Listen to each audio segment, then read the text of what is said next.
Hello viewers, இன்னைக்கு நம்ம பார்க்க போறது ஒன் பீஸ் எபிசோட் 492 பார்ட் 2.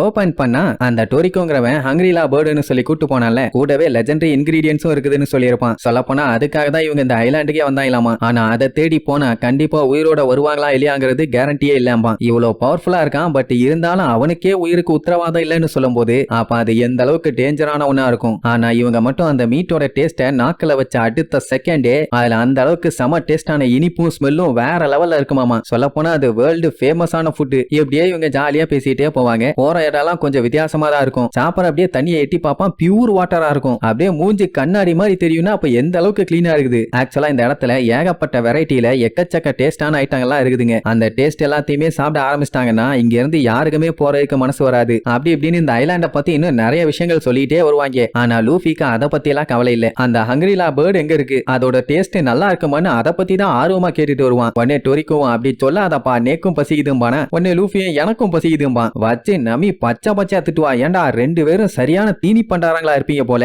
அது என்ன வயிறா இல்ல வாட்டர் டேங்காடா, அள்ளி அள்ளி போட்டுக்கிட்டே இருக்கீங்க. வாட்டர் டேங்க்னா கூட நிறையண்டா, ஆனா உங்க வயிறு நிறையற மாதிரி இல்ல அப்படின்னு வண்ட வண்டியா திட்டினாலும் அதை பத்தி எல்லாம் அவனுக்கு கவலையே இல்ல. டோரிக்கோ என்ன சொல்லுவான், அதை ஃபுல் கோர்ஸ் மீலா சாப்பிடுறது ஒர்த்து. ஏன்னா அதோட டேஸ்ட் அந்த அளவுக்கு வேற லெவல்ல இருக்குமாமா. அதுதான் லெஜெண்டரி ஹங்கிரிலா பேர்ட். அவனோட ஃபுல் கோர்ஸ் மீலுக்கு அது ஒர்த்துன்னு சொல்லுவான். நம்ம ஆளுக்கு ஒண்ணும் புரியல. ஆக்சுவலா டோரிக்கோ ஃபுல் கோர்ஸ் மீலுக்காண்டி தான் இவ்வளவு கஷ்டப்பட்டு ஒர்க் பண்ணிட்டு இருக்கான். இதை சொன்ன உடனே லூஃபிக்கு ரொம்ப ஆர்வம். அப்படின்னா உன்னோட ஃபுல் கோர்ஸ் மீல நான் கண்டிப்பா சாப்பிட்டே ஆகணும்னு. ஆனா டோரிக்கோ இது வரைக்கும் முழுசா அந்த மாதிரி எதையுமே கண்டுபிடிக்கல. சரி இப்ப அதெல்லாம் ஓகே. இவங்க அந்த ஹங்கிரிலா பேர்டை தேடி அந்த மவுண்டனோட உச்சிக்கு போறாங்க. அது அங்கதான் இருக்குன்னு எப்படி உனக்கு தெரியும்னு கேட்டா கொஞ்சம் நல்லா சுத்தி பாருமா. என்னன்னா அந்த ஹங்கிரிலா ஐலாண்ட்ல இருக்க எல்லா மரங்களும் வேகமா வளர ஆரம்பிச்சிருங்க. ஆனா மவுண்டனோட டாப்ல ஒரு சின்ன புல்லு கூட இல்ல. அப்படின்னா என்ன அர்த்தம், ஏதோ ஒண்ணு மரங்களை கூட வளர விடாம கம்ப்ளீட்டா அதை வெளுன்னு வெளுத்து வாங்கிட்டு இருக்குது. அதாவது சாப்பிட்டு முடிச்சிருதுங்க. அப்படின்னா அந்த ஹங்கிரிலா பேர்டு கண்டிப்பா அங்கதான் இருக்கணுங்கிற மாதிரி அடிச்சு சொல்லுவான். இப்படி இவங்க பேசிட்டு இருக்கும் போதே அந்த உல்ஃப் எதையோ பார்த்து காண்டாவுமா. என்னத்தை பார்த்து கத்திட்டு இருக்குன்னு போய் பார்த்தா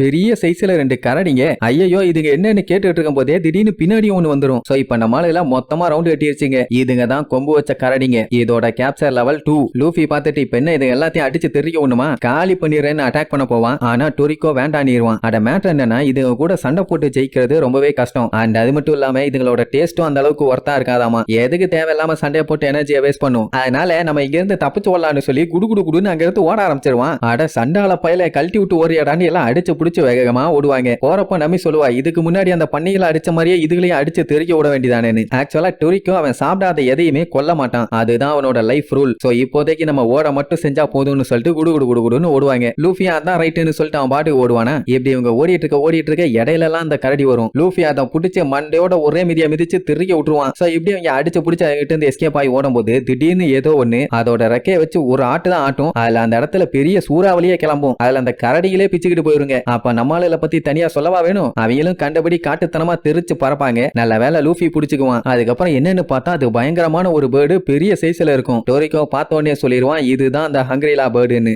எத்த தண்ணி பயங்கர கொடூரமா இருக்குது. இதுதான் ஹங்கிரிலா பேர்டு. இதோட கேப்சர் லெவல் 3. பேர்டு பீஸ்ட் இது. சோ இப்போ இவங்க அதை பிடிக்கணும்ல, அதனால அட்டாக் பண்றதுக்காக ரெடியா அனுப்பாங்க. ஆனா அது டோரிக்கோ வந்து அட்டாக் பண்ணுமா. ஆனா அவன் அதோட கால் அப்படியே புடிச்சு தடுத்து நிறுத்தி அலேக்கா தூக்கி ஒரு அடி அடிப்பான். மட்டையாயிரம்னு பார்த்தா மறுபடியும் காண்டாயி நேரா நம்பிக்கிட்ட வரும். அவகிட்ட போனா நம்ம சஞ்சி விடுவானா, காப்பாத்துறதுக்காக வேகமா போவான். அதுக்குள்ள நல்லவேளை அந்த டெரி வந்து காப்பாத்திரும். எவ்வளவு தைரியம் இருந்தா நம்பி மேலேயே கைய வைக்க வருவேன்னு சொல்லி ஓங்கி ஒரு மிதி வைப்பான். அப்படியே ஒரு சிலுப்பும் அப்படியே நம்ம பையன் ரிட்டர்ன் போயிருவான். சஞ்சியோட கிக்கே வேலை செய்யல. சாப்பர் ஒரு சைடு பாஞ்சு போய் அடிக்க போவானா, அதோட ரெக்கைய வச்சு ஒரே அடி பய தெரிச்சிருவான். அடுத்து லூஃபி கம் பிஸ்டல்னு சொல்லி அதோட நெஞ்சில ஒரே அடி. ஒண்ணு ஆகாது. அதோட நெஞ்சே ஏதோ ஸ்டீல் மாதிரி இருக்கும். யாருக்கும் ஒண்ணும் புரியல. ஏதோ ஸ்டீல் ஆர்மரை பூர்த்தி வச்ச மாதிரி என்ன அடிச்சாலும் அதுகிட்ட ஒரு சின்ன அதிர்வு கூட இல்ல. அது என்ன பண்ணும், அப்படியே ஃப்ளைங்ல ஒரு ரொட்டேஷனை போட்டுட்டு நேரா வந்து நம்மளால கண்டபடி அட்டாக் பண்ணும். அதுவும் எப்படின்னா வாய வச்சுதான். எல்லாத்தையும் கஷ்டப்பட்டு அடிச்சு புடிச்சு எஸ்கேப் ஆவாங்க. அது அதோட ரெக்கையை யூஸ் பண்ணி பயங்கரமா காத்த வர வைக்குமா. நம்மளால எதிர்த்து நிக்க முடியல. இப்ப அந்த பேர்டோட ஃபெதர்ஸ் எல்லாம் அதோட மொத்த பாடியே நிரம்பி இருக்கிறதுனால அதை ஒண்ணும் பண்ண முடியல. ஆக்சுவலா நார்மலான ஃபெதர்ஸ்னா பரவாயில்ல, அது ஏதோ டஃப்பான ஆர்மர் மாதிரி இருக்குது. ஆனா அந்த ஆர்மர்லாம் எடுத்துட்டு அதை வேக வச்சு தின்னோன்னு வை, டேஸ்ட் அப்படியே வாயில எச்சு ஊறுதுமா. லூஃபியா ஆமா ஆமாம்பா இவ்வளவு ரணகலத்துல இவனுக்கு கிளுகிளுப்பு கேக்குது பாத்தீங்களா. இதுல பஞ்சாயத்து என்னன்னா இது இப்படியே பறந்துகிட்டே இருந்துச்சுன்னா இவனால அட்டாக்கும் பண்ண முடியாது. இப்ப அதுக்கு என்ன பண்ணும், அதை கீழே கொண்டு வரணும். அதுக்கு என்ன பண்றதுன்னு கேட்டா லூஃபி அதை நான் பாத்துக்கிறேன் யூ டோன்ட் வரின்னு சொல்லி அந்த பேர்ட அலேக்கா புடிச்சு மேல ஒரு ஜம்ப போட்டு கம் கம் கேட்லிங்னு மூஞ்சு ஆகுத்துவான். பாடி தானே அதோட ரெக்க ஆர்மரால பயங்கரமா கவர் ஆயிருக்கு, மூஞ்சி இல்லையே, அதனால பொத்துன்னு வந்து விழும். உடனே டோரிக்கும் சூப்பர் மாஸ் காட்டிட்டான், இனி நான் பாத்துக்கிறேன்னு சொல்லிட்டு இருக்கும் போதே அந்த பேர்டு சும்மா பாஞ்சு அவனைத்தான் அட்டாக் பண்ண வரும். உடனே அவன் ஹங்கிரிலா பேர்ட் என்னோட மரியாதை உனக்கு எப்பவுமே இருக்குது, ஹியூமன்ஸோட வெப்பன் என்னன்னு நான் இப்ப உனக்கு காமிக்கிறேன்னு அப்படியே ஒரு போஸ்ட் கொடுப்பான். பின்னாடி ஏதோ பெரிய மான்ஸ்டர் வந்த மாதிரி வரும். அதை பார்த்தே அது மிரண்டும். அதுக்கப்புறம் கை ரெண்டையும் இப்படியா அப்படியான்னு தட்டுவான். தீப்பொறி எல்லாம் தெரிக்கும். என்னடா இது கையை தட்டினா மெட்டாலிக் சவுண்ட் எல்லாம் வருது, என்ன நடக்குதுன்னு நம்மி எல்லாம் பேந்த முழிப்பா. அதுக்கப்புறம் கையெடுத்து கும்பிட்டு நான் இந்த உலகத்துல இருக்க எல்லா பவுண்டிக்கும் தேங்க்யூ சொல்லிக்கிறேன், இப்ப நான் இதை சாப்பிட போறேன் பா. அதுவும் பாஞ்சு வரும். அந்த டைம் தான் டோரிக்கோ அவனோட பவர் எடுப்பான். கொக்கமக்கா மசில்ஸ் எல்லாம் சும்மா அப்படியே டபுள் மடங்கு கூடும். அதுக்கப்புறம் அவனோட கையை நீட்டி ஃபோர்க்குன்னு சொல்லி ஒரே அடி. அது ஃபோர்க்கை வச்சு நெஞ்சிலேயே சொருகின மாதிரி இருக்கும். அடுத்து நைஃப்னு சொல்லி அதே கையை வச்சு தான் போடுவான். அது கத்தி வச்சு வெட்டின மாதிரி இருக்கும். அப்படின்னா தலைவருக்கு தக்காளி வெங்காயம் எல்லாம் கட் பண்ணணும்னா கவலையே இல்ல, கையை வச்சே வெட்டிடுவான். எல்லாரும் அவன் பண்ற அட்டாக்க பார்த்துட்டு வாவ் வேற லெவல் மாஸ்ன்னு சொல்லி பயங்கரமா புகழ்ந்து தள்ளுவாங்க. அவனு மறுபடியும் கையை கத்தியை தீட்டுற மாதிரி தீட்டிட்டு இந்த ஒரு எக்ஸலண்டான மீனுக்கு ரொம்ப ரொம்ப நன்றி அப்படின்னு சொல்லும் போதே அந்த பேர்டு பின்னாடி சுருண்டடிச்சு பொத்துன்னு வந்து விழும். மொத்தத்துல அந்த பேர்டை போட்டு தள்ளி நல்லா சுட்டு கம்ப்ளீட்டா டேஸ்ட் பண்ணிடுவானுங்க. அதுலயும் டோரிக்கோலாம் அந்த சாப்பாடை வர்ணிச்சு திம்பான். ஏன்னா அந்த அளவுக்கு டேஸ்ட். ஆளாளுக்கு ஒவ்வொரு வெரைட்டில ரெடி பண்ணி வாழ்க்கைய சாப்பாட்டுல என்ஜாய் பண்ணுவாங்க. ஐயா இந்த அளவுக்கு டேஸ்டியான சாப்பாடுலாம் கிடைச்சதுக்கு கண்டிப்பா நீங்க தான் காரணம்னு சொல்லி லூஃபி அவங்களுக்கு தேங்க்யூ சொல்லுவான். உடனே அவனு என்னப்பா எல்லா கிரெடிட்டையும் பொசுக்குன்னு எனக்கு கொடுத்துட்டீங்க, நீங்க கூட இருந்ததுனால தான் இந்த பேர்டை ஈஸியா பிடிக்க முடிஞ்சதுப்பான். மொத்தத்துல அவன் சொன்ன மாதிரியே இது நல்ல டேஸ்டியான ஃபுட். அப்ப இதுதான் ஒரு லெஜெண்டரி இன்கிரீடியன்ட்டான்னு கேட்டா நான் அப்படி சொல்லவே இல்லையாமா. என்னன்னா இன்னும் இந்த உலகத்துல டேஸ்டியான ஃபுட்டுங்க நிறைய இருக்குதாமா. அதெல்லாம் டேஸ்ட் பண்றதுக்கு முன்னாடி எப்பவுமே டெசிஷன் எடுக்கவே கூடாது. சோ இப்போ நம்ம இதை சாப்பிட்டு பார்ட்டியை என்ஜாய் பண்ணுவோம்னு சொல்லி ஜாலியா சாப்பிட்டுட்டு இருப்பாங்க. இப்படி இவங்க இங்க வெளுத்து கட்டிட்டு இருக்காங்க. இவங்களுக்குன்னு ஒரு குரூ ஒண்ணு அங்க கப்பல்ல உட்காந்துக்கிட்டு இருக்குது. அவங்க இன்னும் சாப்பிடலையேன்னு அதை பத்தி எல்லாம் யாரும் கவலைப்படல. பாவம் உசோப்பு பசியில வாடிட்டு இருப்பான். அதுலயும் புரூக் எல்லாம் ஆல்ரெடி காஞ்சி போய் தீஞ்சு போயிருக்கான். இதுல சோறு கிடைக்கல என்ன ஒண்ணு போன மாதிரியே கிடப்பான். இங்க எல்லாம் ஜாலியா சாப்பிட்டுட்டு இருக்கும் போது